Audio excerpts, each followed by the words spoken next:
So how was that? If you don't have some sweat pouring and some adrenaline pumping right now, you haven't done the exercise. So before you do this chapter, do that exercise. Trust me, it will make a difference for you. And do it as often as you like when doubt seeps in. I wouldn't do it in front of a lot of people because I think you're a little crazy. But you can do it when you need it, okay? Now, you want another one? If you don't want another one, I won't give you one. Okay, I'm going to give you another one anyway, okay? Number 2, this is a method we use in a lot of our workshops, taught to me by my masters many, many years ago. And it's based, to gain confidence that is, and it's based upon the fact that we operate in various states. In other words, you have a physical state. So take your hands and touch your body. Okay, physical state. Go like this. You have a what? Mental state, good. And you also have a what? An emotional state, right? So what are they again? That's right, physical, what? Can't hear you, mental, and what? Emotional, okay, good. Now, what we know about those states is that they're all connected. So, and what research has told us is if you change one state, you change them all. So, let's take this another step. What's the easiest one to change? That's right, physical, easiest one to change. In other words, bragging exercise, a physical state change, immediately changes your mental and your emotional state, if you notice that, yes? Now, I'm going to give you another one very similar to this, even more powerful. One of my ideals, we talked about self-ideals, is I have always studied great leaders, people like Martin Luther King, John F. Kennedy, Gandhi, Mother Teresa, great leaders. And so, and model them, not only model their thoughts and their emotions, but actually taking their speeches and modeling their speeches. Why? Because the way I was taught that if I could model them physically, model the physical oration that they delivered with the same passion, the same energy they deliver it in, I actually will begin to also model their thinking, their passion, their emotion, their thoughts. Cool, eh? You got to admit that's pretty cool.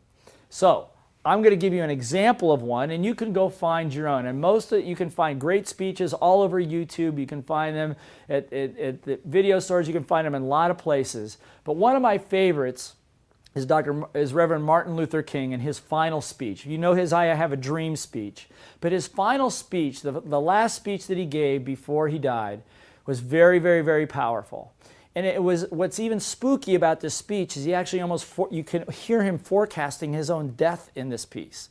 But there was a very, very powerful message to it. So when I have stage fright, and believe it or not, I get stage fright, when I am in doubt about a project that I'm working on, when my confidence is low, I always go back to this video that I have watched hundreds and hundreds of times, that I have memorized.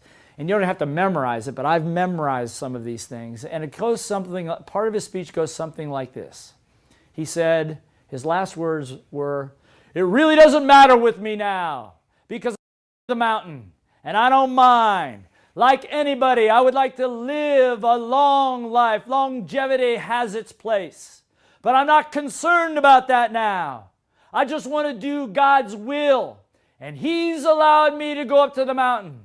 And I've looked over, and I've seen the promised land. I may not get there with you, but I want you to know tonight that we as a people will get to the promised land. So I'm happy tonight. I'm not worried about anything. I'm not fearing any man. My eyes have seen the glory of the coming of the Lord."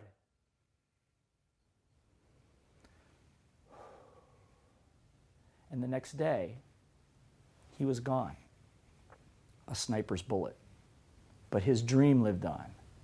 And you have to ask yourself, what was so powerful about that speech that allowed his dream to carry on through generations? Because the final message is, I'm not worried about anything. I'm not fearing any man. So for me, by modeling that piece, and I hope you could see that my body is still shaking a little bit, is that speech gives me the courage. It resurrects the Martin Luther King in me. It resurrects the bigger person in me. See, inside of you, there's a Martin Luther King, there's a Kennedy, there's a leader, there's a saint, there's a villain, there's a comedian. There's all those pieces inside. And when you're willing to model the behavior that you want, the courage that you want, and by the way, this is very, you notice it was very quick. Then go out and take on the task at hand. Then go out and stand in front of the 5,000, 10,000 people if that's what you want to do. Or make that single phone call that's the project that's going to make your business go over the top. Whatever it is for you, modeling. So I ask you as a challenge as you leave this chapter, find your own leaders. Find your own inspirational speakers. Find excerpts from movies if it's what inspires you. Even comedy routines, pieces that will get you to be bigger, outrageously strong. Because at the end of the day, that's who you are. And sometimes it takes a model, Martin Luther King, or somebody to bring it out of you. But it's already there. Check it out. Find your own leaders.